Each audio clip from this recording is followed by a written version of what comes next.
विश्व धरोहर है Ramcharitmanas.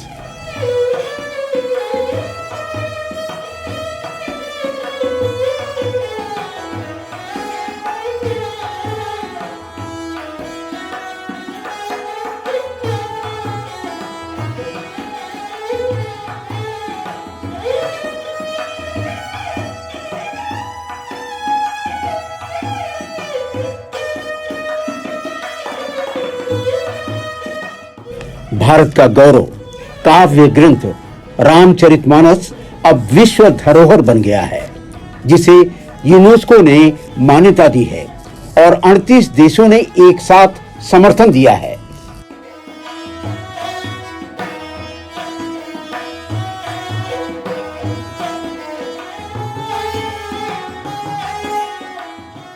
I am the member of International Advisory Committee of UNESCO Memory of the World Program, जो मैं 2018 से उसमें रिप्रेजेंट करता हूँ, एशिया रीजन को रिप्रेजेंट करता हूँ। मैं इंदिरा गांधी राष्ट्रीय कला केंद्र भारत सरकार संस्कृति मंत्रालय का नोडल सेंटर है UNESCO memory of the world program के लिए, जिसका मैं इंचार्ज हूँ।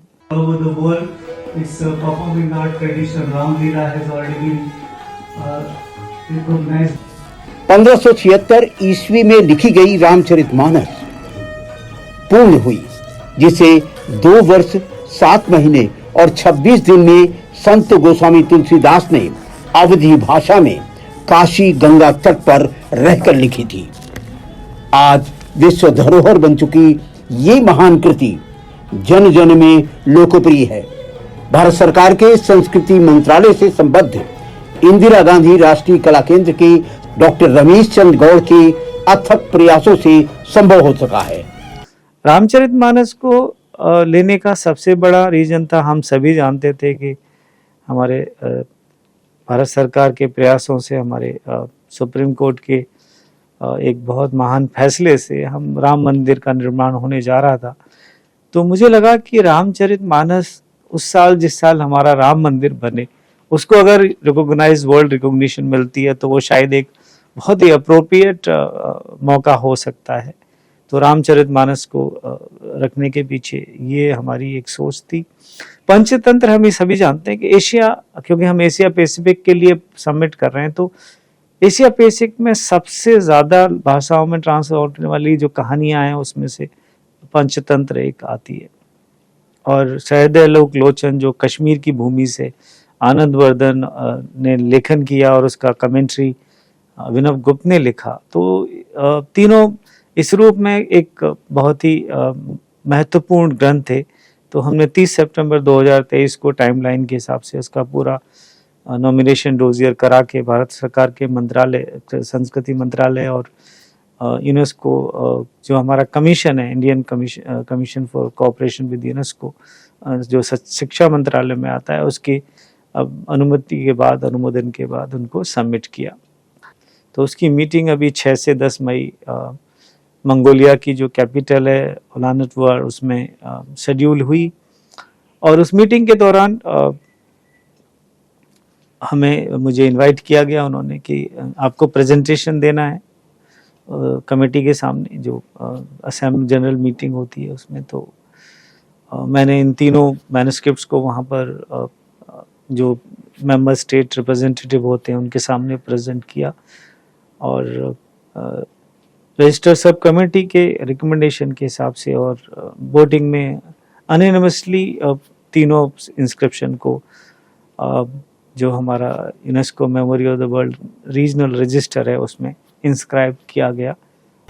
बीते दिनों यूनेस्को की संपन्न बैठक में रामचरितमानस काव्य ग्रंथ का प्रस्ताव जब रखा गया तो इसे बिना विरोध के स्वीकार किया गया। डॉक्टर रमेश गौड़ ने अपनी बैठक में शामिल होने के बाद के तथ्यों पर भी चर्चा करते हुए अपनी प्रगति के पथ के नए आयामों के आख्यान को भी स्पष्ट किया।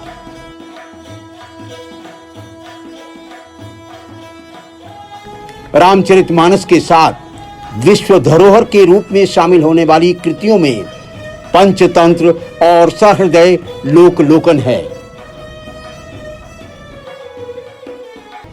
उल्लेखनीय है कि बहुत जल्दी ही गीता, और भरत मुनि के सभी 6000 काव्य छंदों वाली नाट्य शास्त्र को भी विश्व धरोहर बनाने का प्रयास किया जा रहा है। और अभी जो साइकिल आई है उसमें हमने भगवत गीता और नाट्य शास्त्र, भरत मुनि के नाट्य शास्त्र को नॉमिनेट किया है। फटिक सिला बैठे दो भाई, परे सकल कपिचर नन जाई, राम सिया राम जय जय राम। अगली कोशिश हमारी है कि जिन जिन कंट्रीज में रामायण का मंचन होता है, रामायण की अलग वेरिएशंस हैं, उनके साथ मिलके वाल्मीकि रामायण का जॉइंट नॉमिनेशन, इंटरनेशनल नॉमिनेशन किया जाए। उसकी भी हमारी अगली साइकिल में कोशिश रहेगी। भुज प्रलंब कंजारुन लोचन, श्यामल गात प्रगत तहि मोचन, राम सिया राम जय जय राम। कैमरामैन प्रवीण पंडित के साथ मुकुल जांगड़ा और वीरेंद्र मिश्र की विशेष रिपोर्ट।